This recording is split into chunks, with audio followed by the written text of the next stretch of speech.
और ना ही उर्दू ना ही फारसी ना बोल अंग्रेजिया में।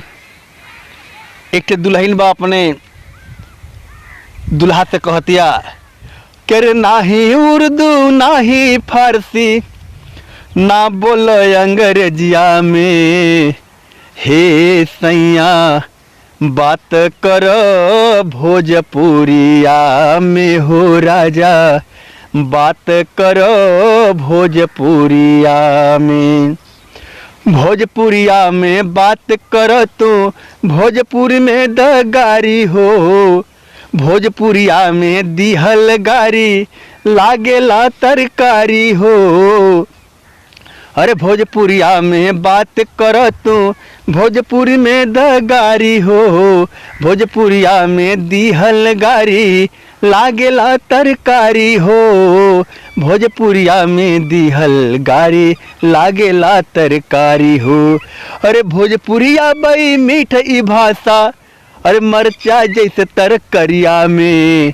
हे सैया बात करो भोजपुरिया में हो राजा, बात करो भोजपुरिया में। धोती कुर्ता माथ पे पगड़े भोजपुरी ठाट निराला हो। हर हाथ में हुरा मोच ऐठत चले भोजपुरी मतवाला हो। धोती कुर्ता माथ पे पगड़े भोजपुरी ठाट निराला हो। हाथ में हुरा मोच ऐठत चले भोजपुरी मतवाला हो। हाथ में हुरा मोच ऐठत चले भोजपुरी मतवाला हो। अरे चम चम चमके भेस भोजपुरिया, अरे चम चम चमकी भेस भोजपुरिया, हर जुगनू जैसे अनहरिया में।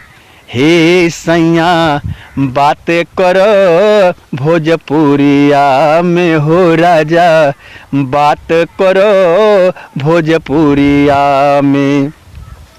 अरे मुँह देखाई अनधन पौली सासू दिहली गुड़िया हो। रउआ हमके चिन्हा दीही बस बन के भोजपुरिया हो। अरे मुँह दिखाई अनधन पवली सासू दिहली गुड़िया हो। रउआ हमके चिन्हा दीही बस बन के भोजपुरिया हो, बस बन के भोजपुरिया हो। अरे गजब के जादू भरल बा नजरिया, अरे गजब के जादू भरल बा नजरिया ओमन भोजपुरिया में। अरे गजब के जादू भरल बा नजरिया ओमन भोजपुरिया में। अरे सैया बात करो भोजपुरिया में हो राजा, बात करो भोजपुरिया में। नमस्कार, मैं राइटर JSR केमन भोजपुरिया और भोजपुरिया चाचा सोगाई से। यदि ये मेरा गीत पसंद आया हो तो आप लोग काफ़ी मात्रा में शेयर कीजिए, लाइक कीजिए, कमेंट कीजिए, क्योंकि ये एक भोजपुरी गीत, एक भोजपुरी की माटी का गीत है। मेरे कहने का मतलब है कि आप लोग जितना भोजपुरी बोलेंगे उतना ही हमारे भोजपुरी का गौरव और मान बढ़ेगा। तो उम्मीद करते हैं कि आप लोग भी इंग्लिश के साथ साथ भोजपुरी और फिर हिंदी को भी भूलिएगा, भोजपुरी का अधिक भाषा में प्रयोग करें।